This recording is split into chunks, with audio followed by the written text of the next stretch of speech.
遥沐清风，黑白闪。务必把宇浩送回史莱克。不行。Битвы титулованных всегда смотрятся круто, ведь это сильнейшие эксперты на континенте. Особенно впечатлил черный дракон Лун Сяояо, один из сильнейших людей и один из 3 предельных титулованных в то время. Да, это уже второй мастер 99 ранга, которого мы видим. Он также известен как Император Драконов и один из священных драконов-близнецов вместе с Муэном. Было довольно неожиданно увидеть названного брата старейшины Муэна, и притом с духом темного священного дракона. Лун Сяояо должен стать самым сильным после смерти Муэна. Жаль, что он на стороне противников. Но он не лишен чести и не собирался просто убить Хуэйхао и старейшин Академии Шрека. К слову, Ян Шаодже, его родственник, это еще одна причина, почему он в итоге отпустил их. Хуэйхао заключил пари с Лун Сяояо. В первый раз он победил, так как успешно помог Линер справиться с титулованным Тигриным Скорпионом. Во втором пари титулованный Темного Дракона сразится с Хуэйхао на его же ранге, то есть специально понизит свою силу до 50 уровня. Очень интересно, каким будет результат битвы. Вообще, в оригинале причина, по которой Цзин Хунчин преследует Хуэйхао, заключается не только в том, что тот обладает выдающимся талантом и со временем вырастет в могущественного эксперта, став таким образом самой серьезной угрозой для Империи Солнца и Луны, но также и в том, что Хуэйхао обобрал Цзин Хунчиня в плане духовных инструментов и редких металлов. Хуэйхао даже попросил кучу денег перед уходом за секрет своего духовного наставника, который крайне впечатлил Цзин Хунчиня. В принципе, одного Императора Дракона в Лун Сяояо было достаточно, чтобы победить Сян Линер и Ян Шаодже, убить Хуэйхао на месте и завершить миссию. Однако Лун Сяояо помнил о давней дружбе с господином Му, поэтому он устроил пари с Хуэйхао, который был учеником его старого друга. По условиям, Хуэйхао должен за 3 удара заставить титулованного Темного Дракона высвободить дух, либо сдвинуться с места. Это очень похоже на сражение с Тайтанем. Поначалу тот был таким высокомерным, но в конце концов Хуэйхао вместе со Снежной Девой заставили его раскрыть свой боевой дух.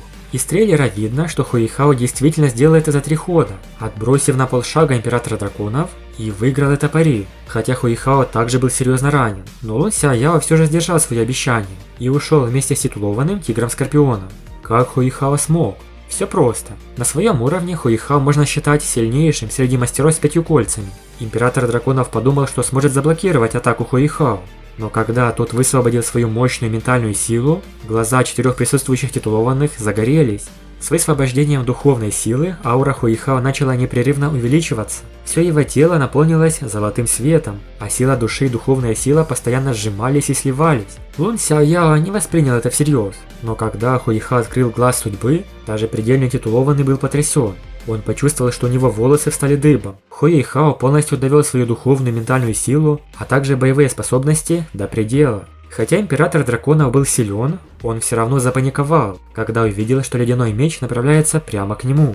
Ради собственной безопасности титулованный Лун Сяояо высвободил свою боевую душу, вытеснил холод из своего тела, а затем быстро отступил. Таким образом, Хуэйхао победил в пари против мастера 99 ранга. Тот не только высвободил свой дух, но и сила, которую он использовал, также превысила 50 уровень. Хуэйхао выложился на максимум и получил отдачу. После 3 атак меридианы в его теле были повреждены из-за мощного воздействия силы за короткий период времени. Ян Шаодже и Линер вообще не понимали, под каким давлением находился Император Драконов. Лун Сяояо признал поражение. Он даже начал завидовать тому, что у Муэна мог быть такой могущественный ученик. После этого, вместе с Ян Шаодже и Сян Линер, Хуэйхао наконец вернулся в Академию Шрека. Внутренний двор Академии готовится провести особое мероприятие по свиданиям на озере Морского Бога. Учителя Джоу Уи и Фан Юй с нетерпением ждут участия Хуэйхао. И самое удивительное – возвращение старшей сестры Лин Лучей. После того, как Хуэйхао вернулся в Академию Шрека, первым человеком, которого он хотел найти, был Ван Дун. Однако учитель Джоу Уи сказала ему, что Ван Дун не появится до события судьбы Морского Бога. Хуэйхао никак не ожидал, что встретит красивую девушку, которая выглядела точно так же, как сестра-близнец Ван Дуна. Естественно, это была Ван Цюэр, золотая львица, которая превратилась в человеческую форму. Лицо Ван Цюэр не было показано в трейлере, и можно было увидеть только ее спину. У нее были длинные розово-голубые волосы. Хуэйхао хотел заговорить с ней, но странным образом потерял из виду. Озеро морского бога красиво украшено. Это то же самое место, где состоялась свадьба Танцан и Сяву. Стоит отметить, что на плакатах, которые держали Джоуи и Фан Юй, изображены Хуэйхао и Танутун. В это время все остальные знали, что Ван Дун была девушкой, но Хуэйхао все еще держали в неведении. Неудивительно, что на его лице появилось глупое выражение, когда он увидел красивое платье своего хорошего друга. Он вообще не мог в это поверить. Да, самое интересное, что мы ждем, так это Хуэйхао узнает, что Ван Дун это Ван Дунер. Ван Дун набрался смелости и раскрыл свою настоящую личность. В новом трейлере показали рождение 4 пар, а также новую модель Ван Дуна, истинный облик Танутун. И вот, на мероприятии судьбы морского бога, Ван Дун наконец снял свою маскировку и признался Хуэйхао.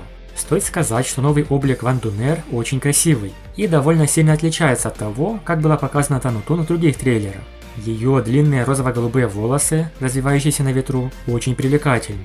Ван Дунер была одета в розово-голубое платье с кружевными рукавами. Хуэйхао влюбился с первого взгляда. Ее розовато-голубые глаза встретились со взглядом Хуэйхао. В тот момент, когда их глаза встретились, Хуэйхао почувствовал, что его душа покинула его тело. Знакомое чувство, которое он испытывал, прекрасная внешность и волнение, исходящие из глубин его сердца, мешали ему контролировать свои эмоции. Он чуть сразу же не выпалил два слова «Богиня света». Почему она оказалась такой знакомой для Хуэйхао? Она выглядела в точности, как богиня света. Да, сначала Хуэйхао думал, что это сестра-близнец Ван Дуна, о которой он рассказывал. Но когда он взял ее за руку, все ощутил. Все прошлые воспоминания с Ван Дуном.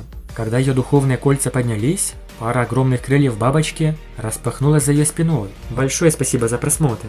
Напишите в комментариях, ждете ли вы этот момент в серии. Подписывайтесь на канал и всем пока.